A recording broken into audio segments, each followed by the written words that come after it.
Our top story is the wildfire in Los Angeles, California, where the crisis continues. Fire crews are making progress but still facing challenges in their fight against the flames ravaging areas around Los Angeles. Firefighters battling around the clock to bring the inferno under control.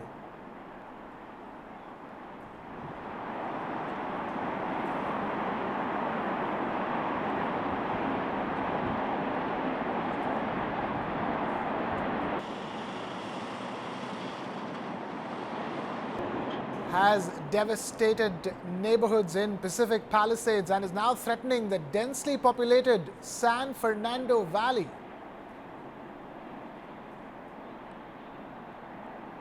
Strong winds are expected to intensify, heightening the risk of further spread of these wildfires.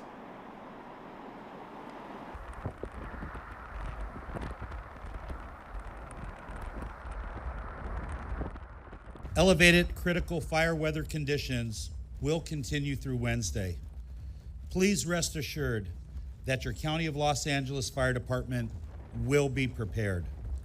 These winds, combined with low humidities and low fuel moistures, will keep the fire threat in all of Los Angeles County very high. And finally, to all residents, please be assured that we will continue to be here for you until the last fire is completely extinguished. So please rest assured that first thing Thursday, we will start talking about repopulation in evacuation order and warning areas. Meanwhile, Los Angeles County Fire Chief Anthony Marone has warned residents on Sunday that the fire threat remains critical across the region. So far, the fire has claimed 24 lives, with 16 people still reported missing.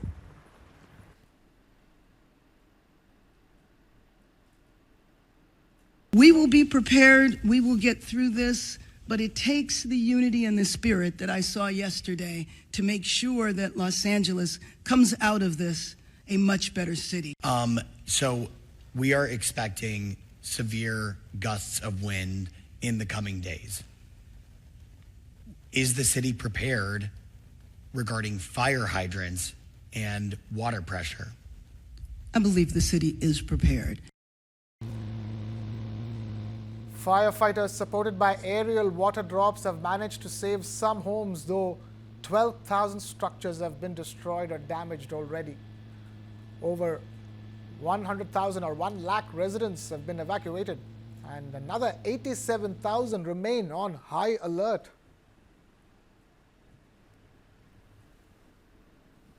Additional $27 billion for our disaster relief fund. So we have the funding to support this response, to support this recovery, but also to continue to support the recoveries from Hurricanes Helene and Milton and the other 179 declarations that we had last year alone across the United States. You know, I'd have to defer to the incident commanders, right? The incident commanders on the ground know what the needs are, where they need to put people. And often in these situations, it's very strategic. It's not necessarily about always putting more people on that. We have to make sure that it's safe, and you can only add so much aircraft in the airspace, and so they would have the specifics about the strategies that they're using, but we want to make sure that we're not late to need, and if they have that need, they can move them in. Meanwhile, power outages persist, with more than 34,000 homes and businesses in Los Angeles County left in the dark.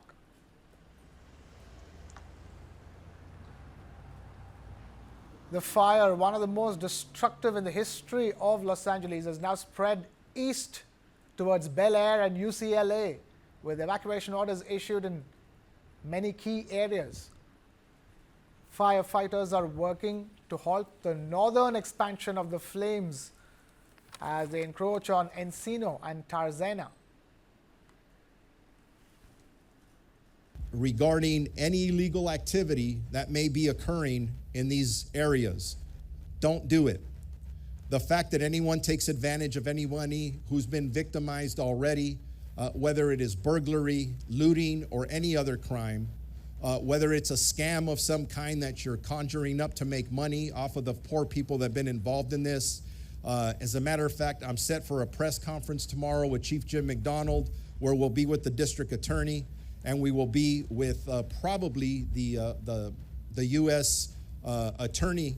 They are very eager to prosecute anybody involved in anyone who thinks they're going to take advantage of the people who have been through this tragedy. President-elect Donald Trump has criticized the wildfire management efforts, adding a political dimension to an already dire situation. All schools and offices, with the exception of those in mandatory evacuation zones, are set to reopen as firefighters race to contain the frontiers of two Los Angeles wildfires that burned for the 6th straight day. No matter what, as we go into tomorrow, and we have made the decision to reopen all schools and all offices tomorrow, January 13th, at the regular time and hour of operation. However, we will reopen all sites based on an inclement weather protocol. What that means is that outdoor activity shall be restricted. Thing on earth. Nobody was ready for what hit this community. We don't have experience. Tomorrow, we will reopen all schools and offices with exception of those schools that remain in a mandatory evacuation zone. Or 6 simultaneous large-scale fires with very volatile, unstable winds. Tomorrow is not going to be a normal day. Students, our workforce in many instances will come back having witnessed and experienced a level of destruction without parallel in the history of our community. Therefore, we are going into tomorrow with grace, with patience, with empathy, with support, with love, to address the needs of our children, their families, and our own workforce.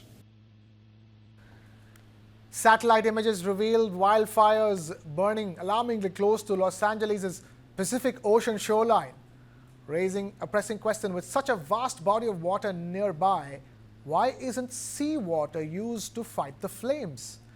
The answer, fire experts say, is far more complex. While seawater can, in theory, help extinguish fires, its salty composition often does more harm than good. Salt is highly corrosive and can damage critical firefighting equipment.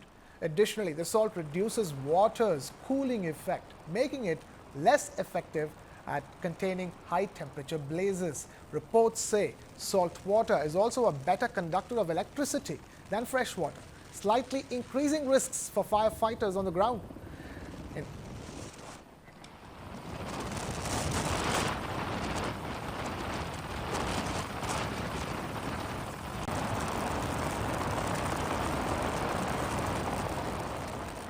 Environmental concerns also come into play. Dumping large amounts of salt water can harm vegetation and wildlife. Increasing soil salinity damages plant growth, reduces permeability, and can even make the soil toxic. This is the stark reality of climate change, no longer a distant issue, but a series of unfolding disasters seen through phone screens until the moment you find it yourself capturing it firsthand. Yesterday we tried and it was so long, they said no one's going in. And so today we got here like around 5 a.m. and there was already quite a line, but not too bad. But yeah, now they just said that they're not going to let anybody in, and because of the weather.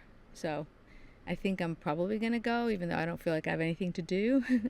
Also, it feels weird for people who still have a house, which are not that many left in the Palisades, that they wouldn't be able to just go and, give everyone some time to get things out and then just get them out. But I get it. It's hard. And then people will stay, etc. So there have been a lot of photos and, and people that were getting in the first few days. And so I've seen it, and it's standing, and it's what we're all in line for, to just be able to get some of our personal things, because we're so afraid that it could go. And then we're hoping also that they're protecting it from any kind of crime, which would feel so violating for the community. and anyone, but yeah, so we're just hoping and praying. So I got out here about 5:30 in the morning. I was hoping to kind of pick up some of the valuables that I didn't have access to because during the evac orders, my family and I were out of the country. No, it's hard. I mean, there's a thankfulness that at least for now my house is still there, but I grew up in the Palisades. My elementary school is gone. My high school is half gone. Most of my friends have lost their homes, so I don't know if maybe survivor's guilt is the right word. Maybe it's too early to even use that word, but it's still heartbreaking, even if your house is there, to know that what I always thought was one of the most beautiful neighborhoods in Los Angeles is just gone. And it'll never be what we knew it as. It might build up to something nice again in the future, but for now, there's a lot of loss in that. And now we have Kartiki Negi, lead climate impacts and science at Climate Trends, joining us here on Global Lens. Kartiki, thank you so much for taking time out to be with us. Now, this entire, LA wildfire crisis is being referred to as a hydroclimate whiplash, as in when a very wet winter was succeeded by a very dry summer, and a huge wind event, unexpected wind event, fueled these fires. But nothing can take away from the fact that these fires are more ferocious than possible because of the impact of climate change. Yes, indeed, weatherman has termed this event as a very rare meteorological condition. So 2022 and 2023 was when California had witnessed a series of wet weather conditions, paving way for lots of vegetations. And then come 2024, it was the warmest year on the earth. And so for the place, it was absolutely dry. There were prolonged dry seasons, very less amount of rain, erratic rainfall. Right. So that left that vegetation went dry, and then there was very less amount of humidity. So when there's less amount of humidity, it sucks out all the atmosphere from the atmosphere, which leads to further drier conditions. And then temperatures were high above normal. So this was the reason why we saw this amount of wildfires. But of course, influence of climate change is much more on the event than the meteorological conditions. Now, if you go back, there have been analysis by several agencies that show that there have been increase in the wildfires across the West. If I go with some numbers, if you see that, then wildfire seasons are lengthening and intensifying, particularly in the western side. Of course, and many parts of East have also seen an impactful increase in these, fire weather days. So much of these West and East are now experiencing the greater increase in fire, especially during the spring season. So these are the few numbers, and if you talk about this, if you talk about particularly this event, so temperatures were 5 degrees Celsius warmer, or winds were 15% drier, and they were windier by 20% as compared to the previous meteorological data. So this is it. And, it has again, climate change has always been in the talks, but this is actually what shows that if we do not do something about climate change, then, this is something beyond the control of humans. So what it essentially means is that climate change might not have caused these wildfires, but they're ensuring that they are worse off than in the previous years. What can be done in a situation like this, Kartiki? When you know that you have topography that is prone to wildfires, and you have temperatures of planet Earth rising with every passing year, what can be done? So limiting emissions is the only solution that we can give. It's the only solution wherein we can stop, some changes. We have seen that 2024 has also superseded 1.5 degree, first time ever in the history. And, it has gone, we are very close to this very important threshold. But that's the only thing. I mean, we have to do. We know every nation knows what needs to be done. There have been studies so far, and people have been convening over these issues. So everything is down there. We need to limit emissions. Until and unless we control this, it would be really difficult, because wildfires or forest fires is a natural phenomena. It's it's the part of a natural ecosystem which is needed. But this is, supercharged because of the global warming. And so one has to limit emission. The country has to look into this. There's an urgent, dire need on which we need to fight these issues, and we need to come out with some good and promising and implement at the end of the day these cutting down on emissions policies and so forth. All right, let's now take a look at how the authorities in Los Angeles are racing against time to contain the wildfires. Firefighters raced over the weekend to contain 2 Los Angeles wildfires that burned for a 6th straight day on Sunday. The inferno has been fanned over the course of the week by what are known as the Santa Ana winds, which reached hurricane strength earlier in the week. They eased some on Sunday, allowing firefighters to make headway in containing the blaze. But high winds were expected to return, and Los Angeles County Fire Chief Anthony Maroney warned that the threat was not over. Elevated critical fire weather conditions will continue through Wednesday. Please rest assured that your County of Los Angeles Fire Department will be prepared. These winds, combined with low humidities and low fuel moistures, will keep the fire threat in all of Los Angeles County very high. California Governor Gavin Newsom said the fires could be the most devastating natural disaster in U.S. history, quote, in terms of just the costs associated with it. He said at least 24 people have died, and with many more missing, the death toll is expected to rise. The combined fires have destroyed thousands of homes and forced 100,000 people to evacuate. Some of the evacuated took up shelter at this FEMA assistance room in West Hollywood on Sunday. They included Zuzana Coda from Topanga, west of the city. We're absolutely terrified. We've left everything behind. We have no insurance. As far as we know, our landlord says our house is still standing in Topanga, but nobody's letting residents in. And we're very concerned about the next few days with the Santa Ana winds kicking up. Over the past week, many relief efforts have popped up across the region, including this massive donation center in Arcadia, a city close to the Eaton fire. 6-year-old Oliver Lee and his father were among the thousands of volunteers that showed up to help sort through mountains of donations and hand out supplies. The worst part about the fire was my dad's school is getting burned down. Kids cannot go to school. Kids and grown-ups are homeless.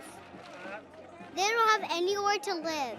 Private forecaster AccuWeather has estimated the damage and economic loss at $135 to $150 billion.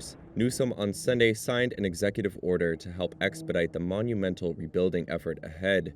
It will temporarily suspend environmental regulations for destroyed homes and businesses.